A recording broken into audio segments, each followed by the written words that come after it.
आई रुआ सभे के बीच में राउर प्यार दुलार पावेला राउर सुदामा जी रुआ सभे के बीच में एगो छपरा जिला के व्याख्यान एक कहानी के रूप में गावतनी जेकर रौरा भाग 4 सुनतनी सुदामा राय ऑफिशियल से।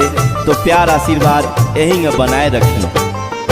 जिला छपरा हट भारत के सिंगार बबुआ, जिला छपरा हट भारत के सिंगार बबुआ। काहे भूल तारो लालू जी के प्यार बबुआ, काहे भूल तारो लालू जी के प्यार बबुआ।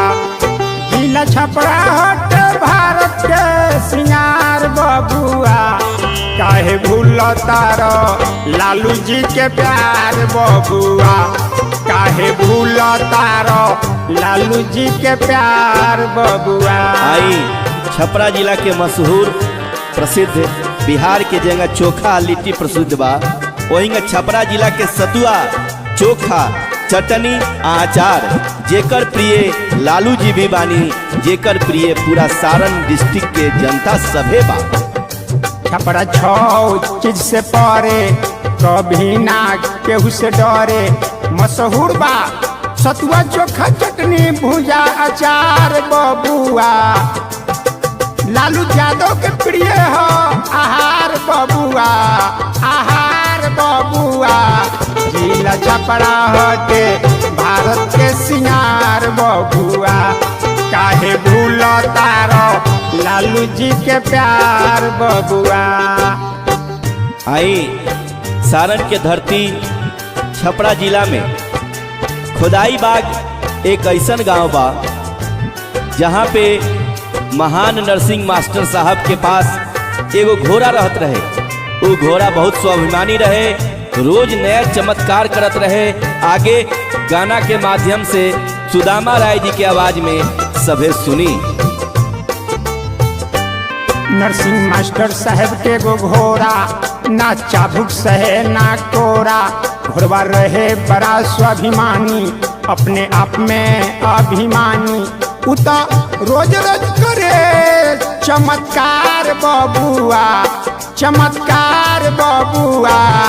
जिला छपरा हटे भारत के सिंगार बबुआ, काहे भूल तारो लालू जी के प्यार बबुआ। छपरा जिला एक ऐसन महान धरती बा पूरे भारतवर्ष में जहां से महान महान व्यक्ति पैदा ले लें, जेकर दुनिया में नाम भइल, जे दुनिया में आपन डिस्ट्रिक्ट आपन सारण धरती के नाम आगे बढ़ौले। आगे गाना के माध्यम से सुनी सभी। राजवंशी सिंह पहलवान, गायक वीरेंद्र सिंह महान, तसीधर बाबा हो गए जिलवा के करमधार बबुआ, करमधार बबुआ।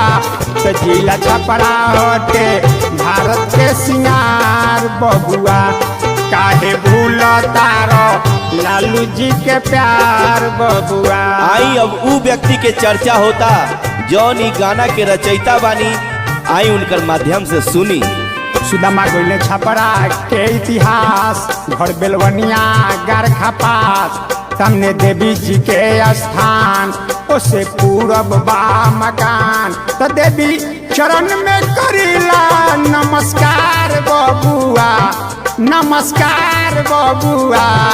जिला छपरा हटे भारत के सिंगार बबुआ, काहे भूल तारो लालू जी के प्यार बबुआ।